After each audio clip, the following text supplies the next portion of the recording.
I'm so for convenience. Believe me, I want to be warm in the winter and cool in the summer. Yeah. And I love, iPhones and flush toilets and good lighting and all of those things. Believe me. Sure. And that is in fact key to why we were able to succeed in restoring these old houses.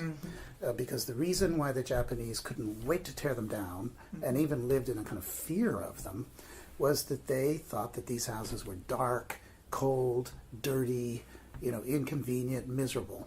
And you know what? They were right. As much as I love these old houses, they are indeed dark, cold, and miserable, and dirty. And so what needed to happen?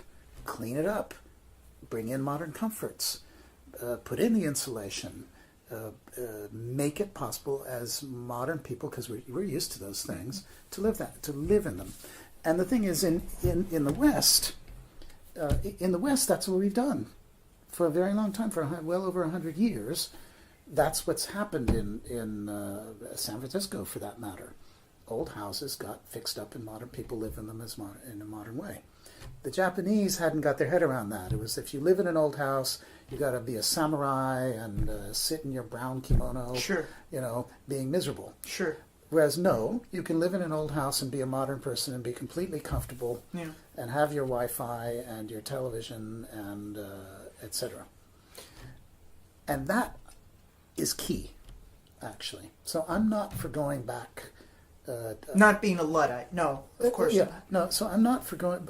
Nevertheless, once you've got those basic comforts, once you have your basic convenience, that doesn't mean you can't have basic original things that are close to us physically, like fire.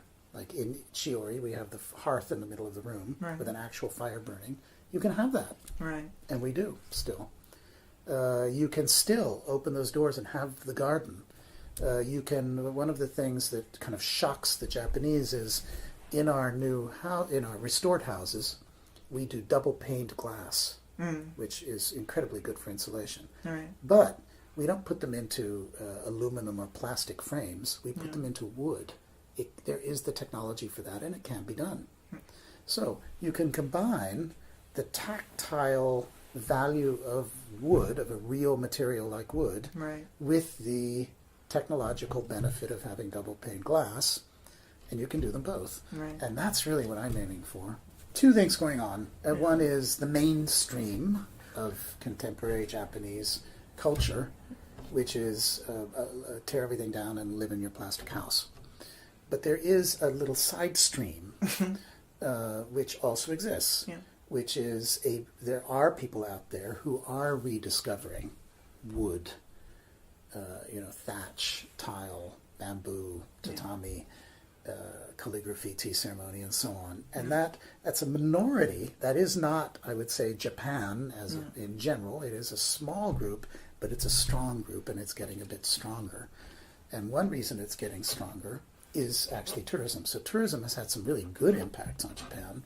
And one of them is that Japan, for really more than half a century after World War II, was pretty closed to the outside. Very few foreigners came here.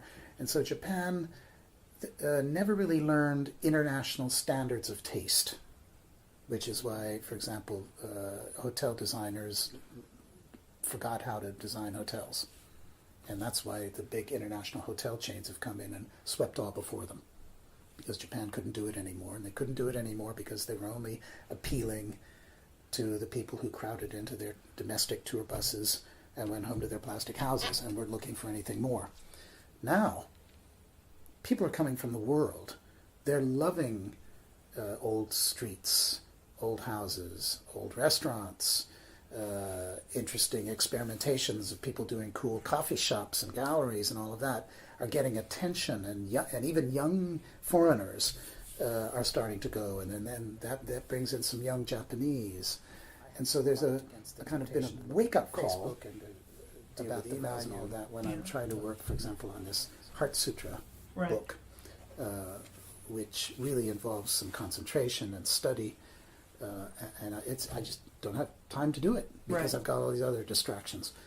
I don't know that Japan per se is a place where people are going to come and find an escape from those distractions.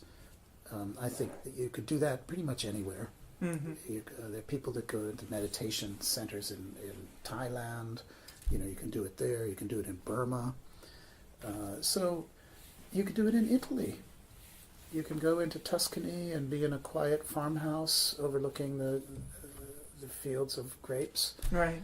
and find that sense of release. So I don't know that that's specific to Japan. Okay. But within Japan, it does exist, and there is a tradition of it. And part of it is in the temples, the peace and quiet of those gardens, Yeah.